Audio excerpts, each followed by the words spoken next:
الحمد لله وكفى وسلام على عباده الذين اصطفى أما بعد فأعوذ بالله من الشيطان الرجيم بسم الله الرحمن الرحيم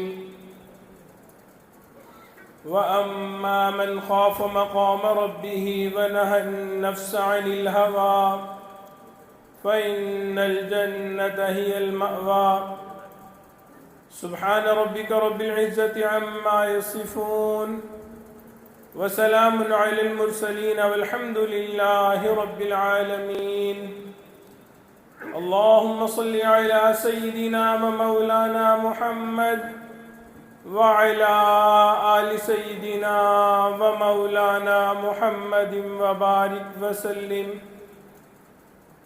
اللهم صل على سيدنا ومولانا محمد وعلى آل سيدنا ومولانا محمد وبارك وسلم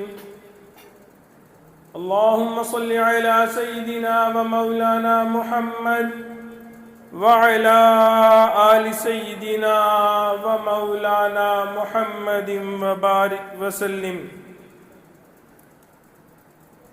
مومن کے دل کی دو کیفیات ہوتی ہیں، ایک کو امید کہا جاتا ہے، دوسرے کو خوف کہا جاتا ہے۔ امید کا مطلب یہ ہے کہ اللہ رب العزت کی رحمت سے یہ توقع ہو کہ اللہ رب العزت ہماری خطاؤں کو معاف فرمائیں گے، گناہوں سے درگزر فرمائیں گے۔ اور خوف کا مطلب یہ ہے کہ انسان گناہوں سے بچے، اسی لیے فرمایا گیا الایمان بین الخوف والرجاء، ایمان جو ہے وہ خوف اور امید کے درمیان ہے۔ علماء نے اس کی بہت ڈیٹیل لکھی ہے کہ کب انسان کو امید ہونی چاہیے اور کب خوف ہونا چاہیے۔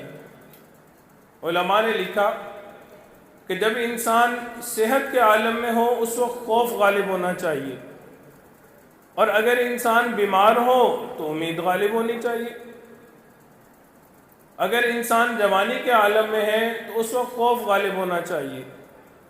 اگر انسان بڑھاپے میں ہے تو امید غالب ہونی چاہیے۔ ہوتا کیا ہے کہ انسان نوجوان ہوتا ہے اور شیطان اس کو صرف امید لگا کے رکھتا ہے، اور اس امید کے چکر میں انسان سے گناہ کرواتا ہے۔ مجھے اللہ تو بڑا مہربان ہے، معاف کر دے گا، گناہ کر لو۔ گناہوں کا راستہ کھولتا ہے اور وہ کھلتا چلا جاتا ہے۔ تو مشائخ نے فرمایا کہ نہیں، اگر جوانی ہے تو اس وقت میں آپ اپنے اوپر خوف کو غالب کریں، اور اگر بڑھاپا ہے تو اس وقت میں امید غالب ہونی چاہیے۔ بوڑھے بندے کو شیطان یہ کہتا ہے ساری زندگی گناہ کرتے رہے، تمہاری تو بخشش ہی کوئی نہیں ہونی، حتیٰ کہ انسان کو نا امیدی کی طرف لے جاتا ہے، مایوسی کی طرف لے جاتا ہے، تو اس سے منع کیا گیا۔ تو انسان جوان ہو تو اس کے اوپر خوف غالب ہو، اور بڑھاپا ہو تو اس کے اوپر امید غالب ہونی چاہیے۔ تو نوجوانوں کو چاہیے کہ اللہ رب العزت سے یہ نعمت مانگیں۔ یہ جو خوف ہے یہ اللہ رب العزت کی بہت بڑی نعمت ہے، بہت بڑی نعمت ہے۔ جس انسان کو یہ نعمت مل جاتی ہے وہ انسان اپنے آپ کو گناہوں سے بچا لیتا ہے۔ ہم نے عام طور پہ دیکھا ہے، اگر کوئی اللہ کے نیک بندے ہوں، کوئی ولی ہوں، ان سے کوئی چھوٹی سی غلطی سرزد ہو جائے نا تو وہ پریشان پھر رہے ہوتے ہیں۔ آج میری تکبیر اولیٰ قضا ہو گئی، اب وہ پریشان پھر رہے ہوتے ہیں۔ ہمارے مشائخ میں سے ایک شیخ تھے، ان کے ایک مرتبہ تکبیر اولیٰ قضا ہو گئی تو گھر میں چارپائی ڈال کے بیٹھ گئے اور کہنے لگے کہ اگر گھر میں فوت کی ہوتی، کسی کا بیٹا فوت ہوتا تو لوگ آ کے تعزیت کرتے، افسوس میری تکبیر اولیٰ قضا ہوئی ہے، کوئی آ کے مجھ سے افسوس نہیں کر رہا۔ تو ان حضرات کو اس طرح دکھ ہوا کرتا تھا، غم ہوا کرتا تھا۔ اور جو دنیا دار بندہ ہوتا ہے وہ گناہ بھی کر رہا ہوتا ہے، نمازوں کی پرواہ نہیں ہوتی ہے، جو زندگی ہوتی ہے وہ خیر شری گزر رہی ہوتی ہے، لیکن اس کو فکر ہی نہیں ہوتی۔ جو نیک بندہ ہوتا ہے اس سے غلطی ہو جائے تو اس کو لگتا ہے کہ پہاڑ میرے سر پہ ہیں اور ابھی یہ میرے سر پہ گر جائے گا. اور جو دنیا دار ہوتا ہے، جس کو دین کی فکر نہیں ہوتی، اس کو ایسا لگتا ہے کہ مکھی بیٹھی تھی ہاتھ سے اڑا دی، کوئی فرق ہی نہیں پڑتا. جی کیا ہوا، یہ تو ہوتا ہی ہے، یہ تو روٹین کی چیز ہے. ایسا نہیں ہونا چاہیے. حافظ ابن قیم رحمۃ اللہ علیہ نے فرمایا، اے دوست یہ نہ دیکھ کہ گناہ چھوٹا یا بڑا، اے دوست یہ نہ دیکھ گناہ چھوٹا یا بڑا، یہ دیکھو کہ تم کس پروردگار عالم کی نافرمانی کر رہے ہو. حضرت رحمۃ اللہ علیہ فرمایا کرتے تھے کہ کوئی شخص صدر کے پاس جائے، وزیر اعظم کے پاس جائے اور بدتمیزی کر لے اور کہے جی تھوڑی سی بدتمیزی کی تھی، تو یہ کاؤنٹ کیا جائے گا؟ یہ تھوڑی سی بدتمیزی کیا ہوتی ہے؟ بدتمیزی بدتمیزی ہوتی ہے. اسی طرح اگر انسان یہ کہے جی چھوٹا سا گناہ کر لیا تھا، چھوٹی سی غلطی کر لی تھی، نہیں، آپ یہ دیکھیں کہ نافرمانی کس پروردگار کی جا رہی ہے. اللہ رب العزت کی نافرمانی، وہ چھوٹی ہو یا بڑی ہو، وہ ایک برابر ہے. ہمیں نافرمانی نہیں کرنی. بنی اسرائیل کے ایک عابد تھے، داموس ان کا نام تھا. اللہ رب العزت کی عبادت کیا کرتے تھے. ایک مرتبہ وہ اپنے حجرے سے باہر نکلے، سفر پہ کہیں جانے لگے. ان کی نظر ایک پہاڑ کے اوپر پڑی. پہاڑ پہ سبزہ نہیں تھا، بنجر پہاڑ تھا.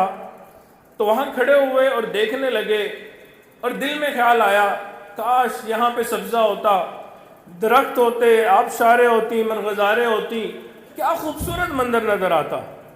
اب جب اللہ کے ولی ہوتے ہیں نا، ان کی چھوٹی بات پہ بھی پکڑ آ جایا کرتی ہے. تو جیسے ہی دل میں خیال آیا تو اللہ کی طرف سے الہام ہوا، اے میرے پیارے تو نے بندگی چھوڑ دی، مشیر بن گیا.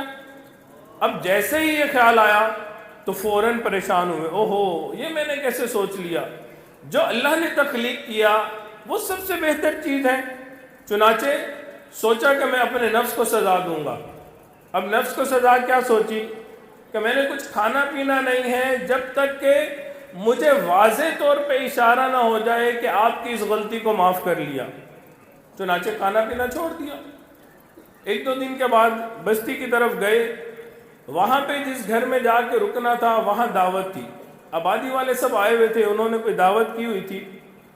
اب وہاں انہوں نے حضرت کو کہنا شروع کیا کہ حضرت آپ کھانا کھائیں. حضرت نے فرمایا کہ نہیں، مجھے کھانا نہیں کھانا. اب یہاں سے انکار اور ادھر سے اصرار. حضرت منع فرمائے اور وہ کہنے کہ کھانا کھا لیں. بالآخر ایک شخص نے پوچھا کہ آپ کھانا کھاتے کیوں نہیں ہیں، وجہ کیا ہے؟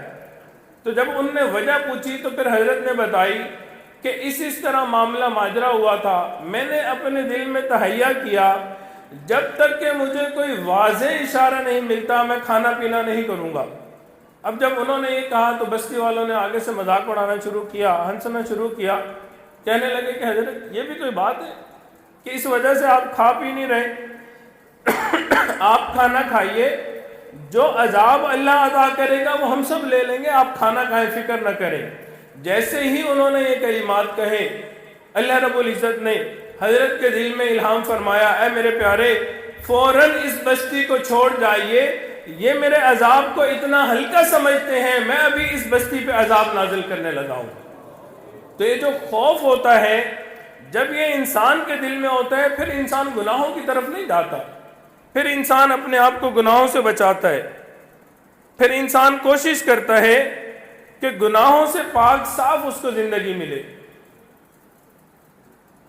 دنیا کی پولیس انسان کو گناہوں سے نہیں روک سکتی، کوئی شخص انسان کو گناہوں سے نہیں روک سکتا. فقط اللہ رب العزت کا خوف ہے جو انسان کو گناہوں سے محفوظ فرما سکتا ہے. آپ اگر دیکھیں ایک بندہ ہو اور اس کو سزائے موت ہو جائے اور اس کو کہا جائے کہ کل تمہیں پھانسی لٹکانا ہے، تو آپ سوچ سکتے ہیں کہ وہ اپنی کوٹھی میں بیٹھ کے کوئی فحش کام کرنے کی سوچے گا؟ اس کے ذہن میں نہیں آئے گا، وہم و گمان میں بھی نہیں ہوگا. اس کے ذہن میں یہ ہوگا کل میری پھانسی کا وقت ہے، مجھے پھانسی لٹکا دیا جائے گا، سولی چڑھا دیا جائے گا. وہ گناہ کے بارے میں سوچے گا بھی نہیں.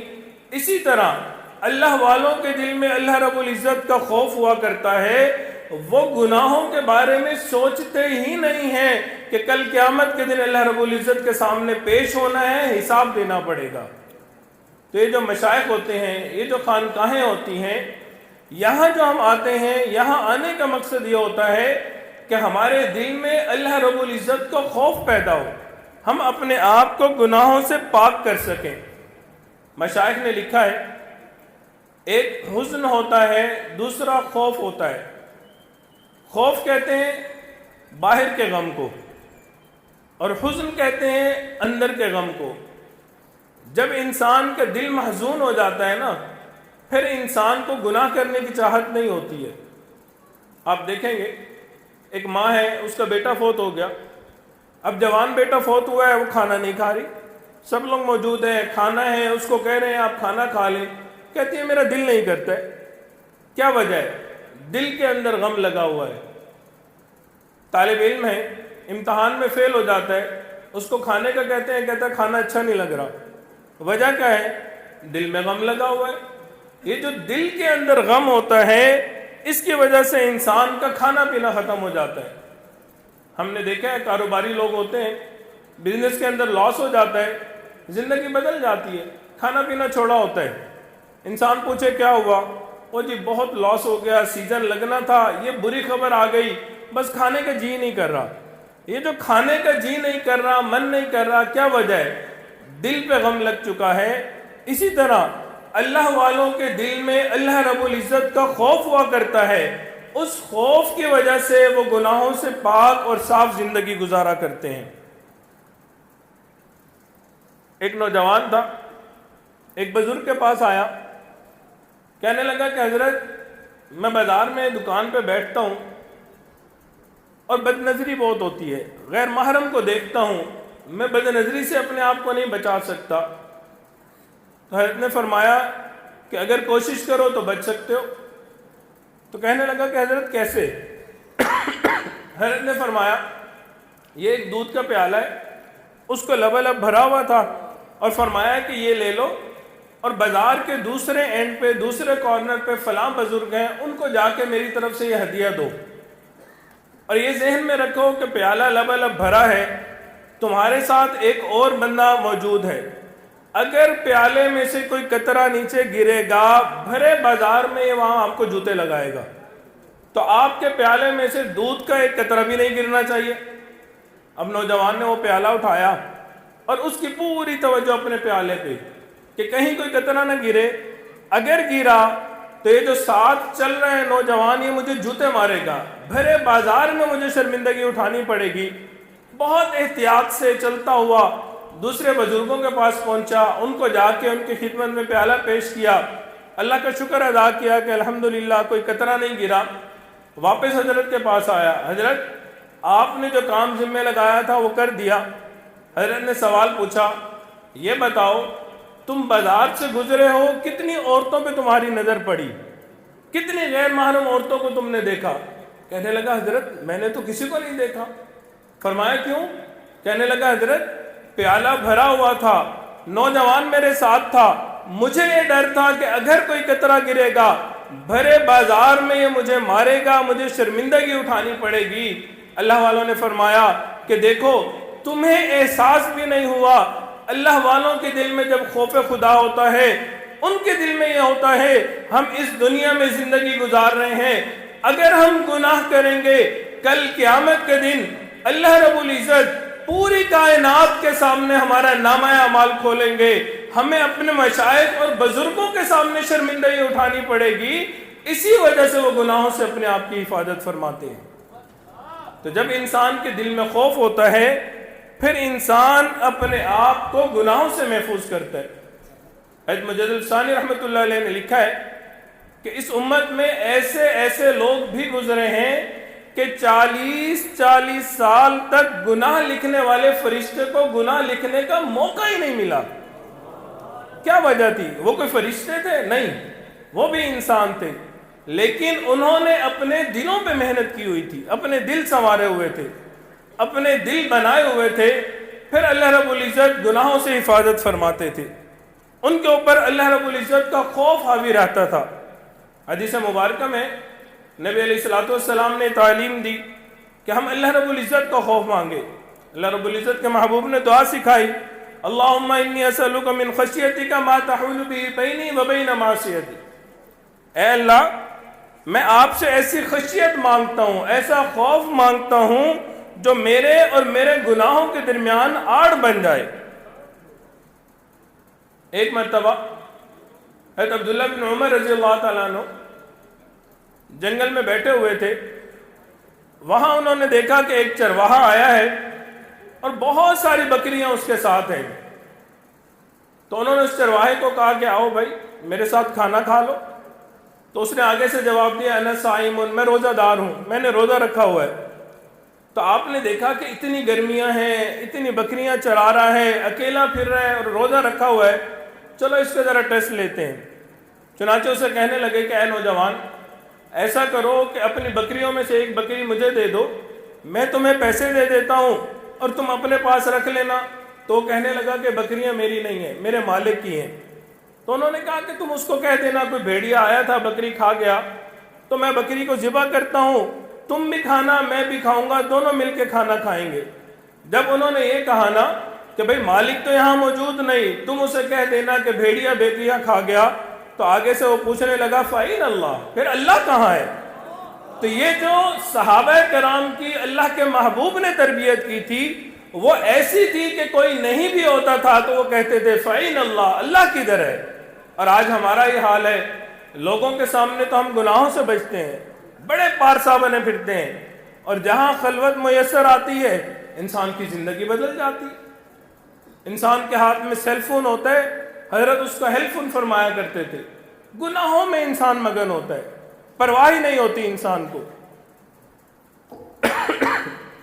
حضرت عمر رضی اللہ تعالیٰ عنہ کے زمانے میں مشہور واقعہ ہے کہ رات میں گشت فرما رہے تھے، ایک گھر سے آواز آئی، ماں اور بیٹی آپس میں مکالمہ کر رہی ہیں۔ ماں بیٹی سے پوچھتی ہے بیٹا آج بکری نے دودھ کتنا دیا؟ تو بیٹی کہتی ہے اماں تھوڑا دودھ ہے۔ ماں نے کہا بیٹا اس میں پانی ملا دو، لینے والوں کو تو دودھ پورا چاہیے ہوگا۔ تو بیٹی نے آگے سے کہا عمر نے منع کیا ہے، عمر کے خدا نے منع کیا ہے، دودھ میں پانی نہیں ملانا۔ تو آگے سے ماں کہنے لگی بیٹا عمر یہاں کہاں موجود ہے، آپ اس میں پانی ملا دو۔ جب انہوں نے یہ کہا تو بیٹی نے آگے سے جواب دیا فَإِنَ اللَّهُ، اے ماں اگر عمر موجود نہیں ہے تو عمر کا خدا تو یہاں پہ موجود ہے۔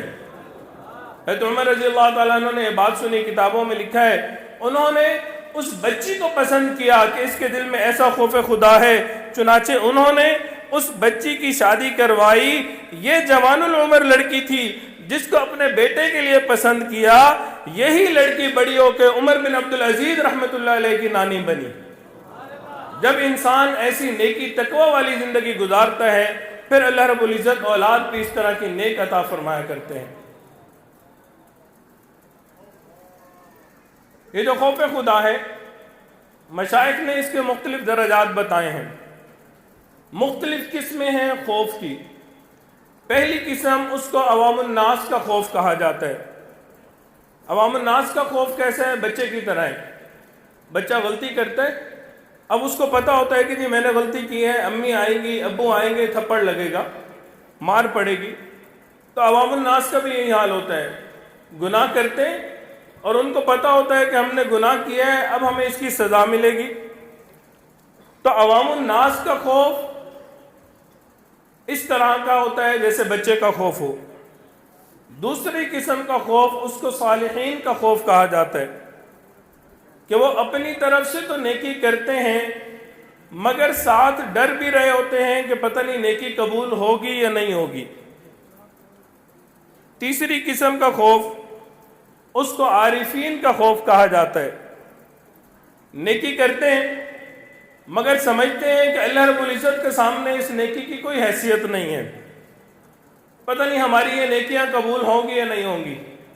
امام اعظم ابو حنیفہ رحمۃ اللہ علیہ 40 سال تک عشاء کے وضو سے فجر کی نماز ادا کرتے رہے، بیت اللہ شریف تشریف لے کے گئے، مقام ابراہیم پہ 2 رکعت نفل پڑھے، 2 رکعت نفل کرنے کے بعد دعا کے لیے ہاتھ اٹھائے اور کیا دعا مانگی؟ ما عبدناک حق عبادتک، اے اللہ جس طرح آپ کی عبادت کرنے کا حق تھا میں وہ حق ادا نہ کر سکا۔ سبحان اللہ، ہمارے پاس تو 40 راتیں بھی ایسی نہیں ہیں کہ جو اللہ کو دکھا سکیں، 40 سال اس طرح کی زندگی گزاری، اور پھر اللہ رب العزت کے سامنے کیا فرما رہے ہیں؟ اے اللہ، جو عبادت کا حق تھا میں وہ حق ادا نہ کر سکا۔ اور ایک اس سے بھی بلند درجے کا خوف ہوتا ہے، اسے کاملین کا خوف کہا جاتا ہے۔ یہ وہ حضرات ہوتے ہیں جو ڈرتے بھی ہیں، کرتے بھی ہیں۔ ان کو اللہ رب العزت کی شان بے نیازی سے بہت ڈر لگتا ہے۔ وہ جانتے ہیں ہماری یہ ساری عبادات اللہ رب العزت کی شان کے بہت نیچے رہ جاتی ہیں۔ اللہ رب العزت کی بے نیازی والی نظر اٹھتی ہے، انسان کی عبادت کو ٹھکرا کے رکھ دیا جاتا ہے۔ بلم باور کا مشہور واقعہ ہے، 400 سال کی عبادت کو ٹھکرا کے رکھ دیا۔ ہمارے پاس تو 40 سال کی عبادت موجود نہیں ہے۔ تو یہ وہ لوگ ہوتے ہیں جن کو اللہ رب العزت کی شان بے نیازی سے ڈر لگتا ہے۔ نبی علیہ الصلوۃ والسلام نے ارشاد فرمایا، قرب قیامت میں ایک وقت ایسا آئے گا، تم دیکھو گے ایک آدمی صبح اٹھے گا ایمان والا ہوگا، شام کو گھر لوٹ کے واپس آئے گا، بستر پہ آئے گا ایمان سے خالی ہوگا۔ اور حقیقی بات یہ ہے آج وہ دور آ چکا ہے۔ کتنے نوجوان ایسے ہوتے ہیں گھر سے نکلتے ہیں ایمان والے ہوتے ہیں، باہر فتنوں میں مبتلا ہوتے ہیں، ایمان ضائع کر کے گھر واپس لوٹ رہے ہوتے ہیں۔ ایک صحابی بیٹھے رو رہے تھے، کسی نے پوچھا کہ حضرت کیوں رو رہے ہیں؟ فرمایا اللہ رب العزت کی جلالت شان کی وجہ سے رو رہا ہوں۔ تو اس نے بہت روتے ہوئے دیکھا تو پوچھنے لگا کیا کوئی گناہ ہو گیا؟ تو ان کے سامنے گندم کا دانہ پڑا تھا، اٹھا کے کہنے لگے اللہ کی قسم کھا کے کہتا ہوں اس گندم کے دانے کے وزن کے برابر بھی میرا گناہ نہیں ہے، لیکن مجھے اللہ رب العزت کی شان بے نیازی سے ڈر لگتا ہے۔ یہی وجہ ہے محبوبہ کائنات، محبوب خدا، مخدومۃ المسلمین، ام المؤمنین سیدہ عائشہ رضی اللہ تعالی عنہ نے پوری رات یہ آیت پڑھ کے گزار دی، وَبَدَا لَهُم مِّنَ اللَّهِ مَا لَمْ يَكُونُوا يَحْتَسِبُونَ۔ ان کو اللہ کی طرف سے ایسا معاملہ پیش آئے گا جس کا وہ گمان بھی نہیں کرتے ہوں گے۔ اگرچہ یہ آیت کفار کے لیے تھی لیکن وہ اپنے اوپر تطبیق کیا کرتے تھے۔ ایک مرتبہ حضرت عمر فاروق رضی اللہ تعالیٰ عنہ کو پانی مانگا، پانی کے بجائے کسی نے مشروب پیش کر دیا۔ آپ نے گلاس اٹھایا، آنکھوں سے آنسو جاری ہو گئے، قطرے گلاس کے اندر جانے لگے۔ کسی نے پوچھا حضرت آپ کیوں رو رہے ہیں؟ فرمایا مجھے قرآن مجید کی ایک آیت رلا رہی ہے، ایسا نہ ہو عمر ابن خطاب کو کہہ دیا جائے اذهبتم طیباتکم فی حیاتکم الدنیا واستمتعتم بها، تم اپنی نعمتیں دنیا کے اندر لوٹ چکے ہو، تم نے بڑے مزے لے لیے، ایسا نہ ہو مجھے یہ جو نعمتیں مل رہی ہیں یہاں پہ حساب برابر کر دیا جائے، کل قیامت کے دن کوئی اجر مجھے نہ ملے۔ کون ہے؟ مراد مصطفیٰ ہیں، عشرہ مبشرہ میں سے ہیں، خلیفۃ المسلمین ہیں۔ دل میں خوف خدا اتنا ہے، اتنا روتے تھے، اتنا کثیر البکا تھے، آنسو کی وجہ سے چہرے کے اوپر لائنیں بن گئی تھی۔ اللہ رب العزت کا ایسا خوف دل کے اندر تھا۔ امام احمد بن حنبل رحمۃ اللہ علیہ کا مشہور واقعہ ہے، آپ کا آخری وقت تھا، شاگردوں نے کہا کہ کلمے کی تلقین کی جائے، انہوں نے کلمہ پڑھنا شروع کیا، کلمے کی تلقین کی، حضرت فرماتے لا، پھر خاموش ہو جاتے، پھر تھوڑی دیر بعد فرماتے لا، پھر خاموش ہو جاتے۔ 2-3 دفعہ اس طرح کا معاملہ ہوا تو شاگرد بڑے پریشان کہ حضرت کلمہ نہیں پڑھ رہے، کلمہ جاری نہیں ہو رہا۔ اللہ کی شان، اللہ رب العزت نے طبیعت کو سنبھال دیا، حضرت کی طبیعت بہتر ہوئی۔ شاگردوں نے پوچھا کہ حضرت اس طرح کا معاملہ ماجرا تھا، ہم کلمے کی تلقین کر رہے تھے، آپ لا لا فرما رہے تھے۔ حضرت نے فرمایا دیکھو اس وقت شیطان میرے سامنے آیا، مجھے کہنے لگا احمد ابن حنبل تجھے مبارک ہو، تو ایمان بچا کے اس دنیا سے چلا گیا، اور میں کہہ رہا تھا لا لا، نہیں نہیں، اے بدبخت جب تک میں اس دنیا سے نہیں جا سکتا تیرے شر سے مجھے کوئی امان نہیں ہے۔ یہ وہ حضرات تھے جنہوں نے زندگیاں گزاری تھیں لیکن آخری وقت تک ان کو خوف خدا تھا، شیطان کے نفس کے عیاریوں اور مکاریوں کو جانتے تھے، ڈرتے تھے۔ صحابہ و تابعین میں، تبع تابعین میں، ان تینوں ادوار کے اندر بے تحاشا اس طرح کے واقعات ملتے ہیں۔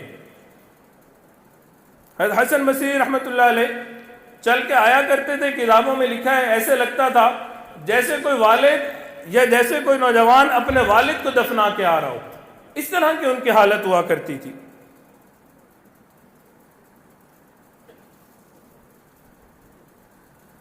اللہ اکبر۔ تو معزز جماعت، جہاں پہ ہمیں اللہ رب العزت سے بہت ساری نعمتیں مانگنی ہیں، اس اجتماع میں، اس نشست میں ہم نے اللہ رب العزت سے اللہ کا خوف بھی مانگنا ہے۔ یہ بہت بڑی نعمت ہے، اور اس نعمت کی وجہ سے انسان گناہوں سے بچ جاتا ہے۔ انسانوں اور جنوں کے علاوہ ساری مخلوق کو مقام خوف حاصل ہے۔ اے انسان، تو اشرف المخلوقات ہے، مگر تیرے دل میں خوف خدا نہیں ہے، تو ہی سرکشی کرتا پھرتا ہے، تو ہی گناہ کرتا پھرتا ہے۔ تجھے تو چاہیے تھا کہ سب سے زیادہ خوف تیرے دل کے اندر ہوتا۔ حدیث مبارکہ میں نبی علیہ السلام معراج پہ تشریف لے گئے، آقا علیہ السلام نے ایک فرشتے کو دیکھا، بہت بڑا تھا، بہت سارے پر تھے، سجدے کے اندر تھا، اس کا جسم کانپ رہا تھا، کانپنے کی وجہ سے آواز آ رہی تھی۔ آقا علیہ السلام نے جبرائیل امین سے پوچھا کہ اے جبرائیل، یہ کیا معاملہ ہے؟ انہوں نے کہا محبوب، اللہ رب العزت نے اس فرشتے کو پیدا کیا سجدے کے اندر، قیامت تک یہ فرشتہ سجدے کے اندر رہے گا، اسی طرح اپنی پوری زندگی گزار دے گا۔ فرمایا یہ کانپ کیوں رہا ہے؟ کہنے لگے اللہ رب العزت کے خوف کی وجہ سے کانپ رہا ہے۔ وہ فرشتہ جو ساری زندگی سجدے میں وقت گزارے گا، وہ اللہ کے خوف سے کانپتا ہے۔ تو کیا معزز جماعت، ہمیں اللہ رب العزت کا خوف نہیں ہونا چاہیے؟ ہمیں تو اللہ رب العزت کا بہت زیادہ خوف ہونا چاہیے۔ حدیث مبارکہ میں ایک صحابی تھے، نبی علیہ السلام کی خدمت میں تشریف لائے۔ اللہ کے محبوب، میں آپ کی خدمت میں حاضر ہوا ہوں، آپ کو ایک شکایت لگانی ہے۔ محبوب نے پوچھا کیا شکایت ہے؟ فرمانے لگے میرے پاس ایک اونٹ ہے، میں اس کا کھانے پینے کا اچھا ارینجمنٹ کرتا ہوں، اچھا بندوبست کرتا ہوں، میں اس کے اوپر وزن لاتا ہوں، وہ وزن اٹھاتا ہے، میں جا کے اپنا کام کاروبار کرتا ہوں، وہ میرا ساتھ دیتا ہے، جب میں واپس آتا ہوں میں آ کے تھکا ہوتا ہوں، سو جاتا ہوں، رات کو وہ ایسی آوازیں نکالتا ہے کہ میری نیند خراب ہوتی ہے، وہ مجھے سونے نہیں دیتا۔ آقا علیہ السلام نے بات سن لی، فرمایا مدعی کی بات سن لی، مدعا علیہ کو بھی بلایا جائے۔ چنانچہ اونٹ کو لایا گیا۔ کتابوں میں لکھا ہے اونٹ محبوب علیہ السلام کے سامنے ایسے بیٹھ گیا جیسے اتحیات میں بیٹھا جاتا ہے۔ آقا علیہ السلام نے اس اونٹ سے پوچھا، اے اونٹ، یہ تیرا مالک تیری شکایت کر رہا ہے، یہ تیرے کھانے پینے کا خیال رکھتا ہے، تیری ہر چیز کا خیال رکھتا ہے، تو رات کو ایسی آوازیں نکالتا ہے کہ تیرا مالک سو نہیں سکتا۔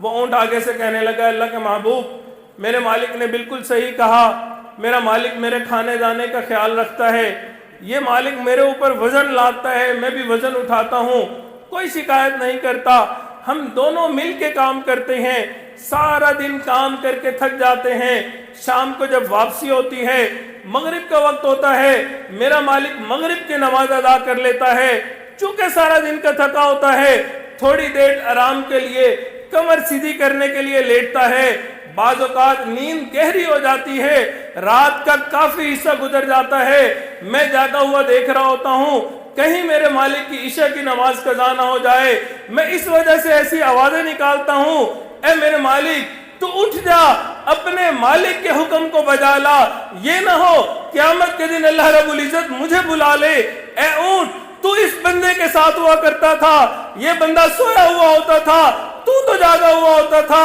اس نے عشاء کی نماز پڑھنی ہوتی تھی، میرا حکم بجا لانا ہوتا تھا، اے اونٹ تو بتا، تو کیوں نہیں اس کو اٹھاتا تھا؟ اگر ایک اونٹ کے دل میں اتنا خوف خدا ہے تو سوچئے کہ ہمارے دل میں کتنا خوف خدا ہونا چاہیے۔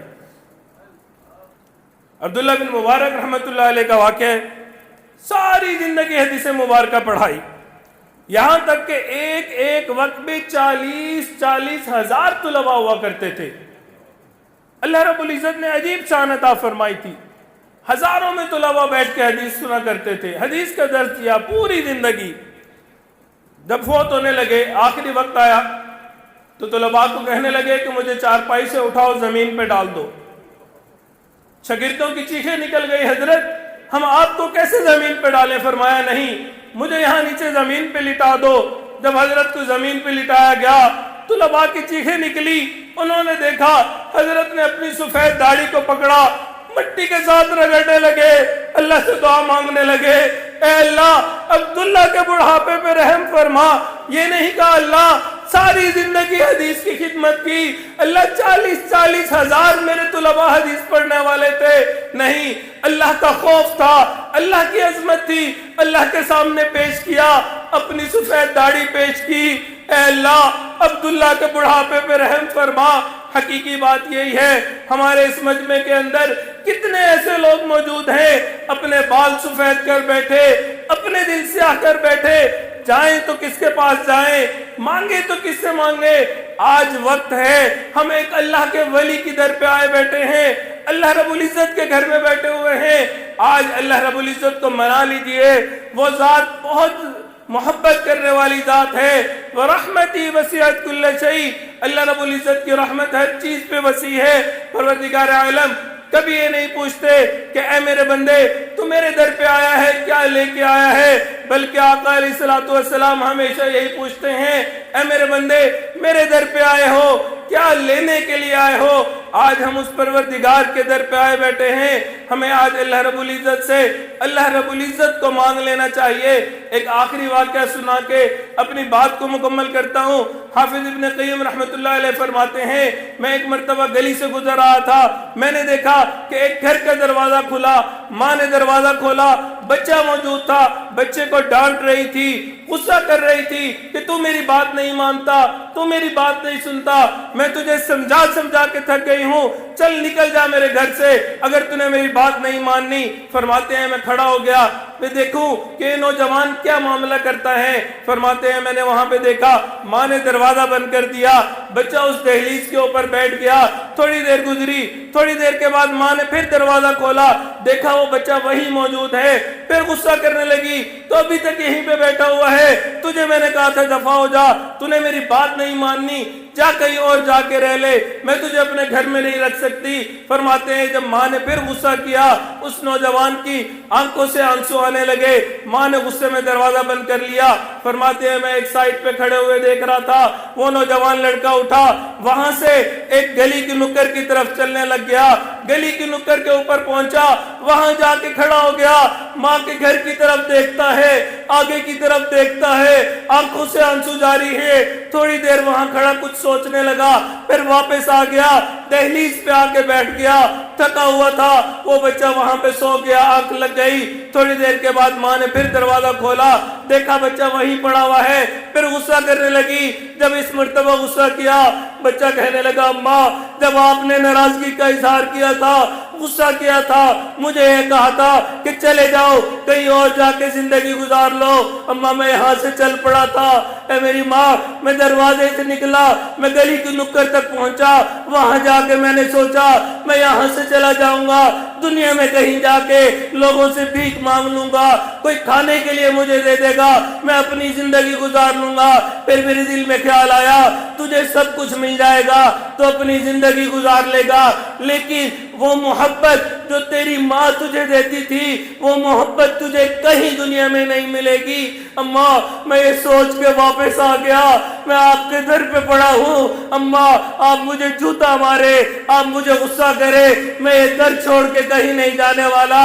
حافظ ابن قیم رحمت اللہ علیہ فرماتے ہیں اس نوجوان بچے کو دیکھ کے میرے دل میں یہ خیال آیا ہم بھی گناہ کرتے رہے، خطائیں کرتے رہے، ساری زندگی اس طرح گزار لی، آج گرتے پڑتے اپنے رب کے در پہ آ کے بیٹھ گئے ہیں۔ آج اس چوکٹ کو پکڑ لیجئے، اللہ رب العزت کو منا لیجئے، اے میرے مولا بہت گناہ کیے، بہت خطائیں کی، اب آپ کے در پہ آئے بیٹھے ہیں، اللہ آپ کو منانا چاہتے ہیں، اے میرے مولا مان جائیے۔ کسی نے کیا خوب کہا، الہی عبدک العاصی عطاکا مقرم بالذنوب وقطاکا فإن تغفر فأنت لذاک اہل وإن تجرد فمن یرحم سواکا۔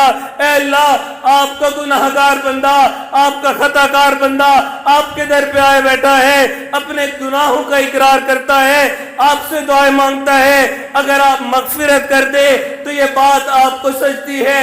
اے میرے مولا، اگر آپ نے اپنے در سے دھتکار دیا، دنیا میں کون رحم کرنے والا ہے، کون منہ لگانے والا ہے؟ حقیقی بات یہ ہے اللہ رب العزت کے در پہ 90 سال کا بوڑھا آتا ہے، ہاتھ میں لڑکھڑا رہے ہوتے ہیں، لاٹھی ہوتی ہے، کمر جھکی ہوتی ہے، بال سفید ہو جاتے ہیں، منہ میں دانت نہیں ہوتے، پیٹ میں آنت نہیں ہوتی، اللہ رب العزت کے در پہ آ کے بیٹھتا ہے۔ پروردگار عالم یہ پوچھتے ہی پوچھتے، اے بوڑھے، ساری زندگی تو کہاں گزار کے آیا؟ جوانی تو نے کہاں پہ گزاری؟ اب بڑھاپا آ گیا، کوئی تجھے منہ نہیں لگاتا، اب تو میرے در پہ چل کے آ گیا۔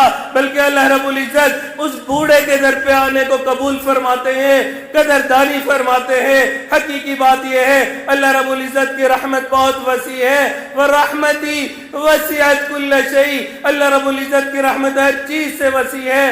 حقیقی بات یہ ہے آج ہمارے پاس موقع ہے، اس موقع کو غنیمت جانیے۔ یہ اللہ والے ان محفلوں میں موجود ہے، ہمیں نہیں معلوم کل ہمیں صحبت نصیب ہو یا نہ ہو، ہماری زندگی کتنی ہے۔ حقیقی بات یہ ہے پچھلے سال اجتماع میں میرے والد میرے شیخ یہاں موجود تھے، آج وہ یہاں موجود نہیں ہے۔ یہ جو اللہ والے موجود ہے، اللہ رب العزت ہمیں ان کی قدردانی کی توفیق عطا فرمائے۔ ان محفلوں سے فائدہ اٹھا لیجئے، اپنے دل میں خوف خدا پیدا کیجئے، گناہوں سے بچئے، پاک صاف زندگی گزاریے، دل میں یہ عزم و جزم کر کے یہاں سے اٹھئے کہ ہم نے گناہوں سے پاک زندگی گزارنی ہے۔ جب ہم اسی ارادے کے ساتھ یہاں سے اٹھیں گے، اللہ رب العزت گناہوں سے ہماری حفاظت فرمائیں گے۔ دعا ہے اللہ رب العزت ہمیں اپنے مقربین اور مقبول بندوں میں شامل فرمائے۔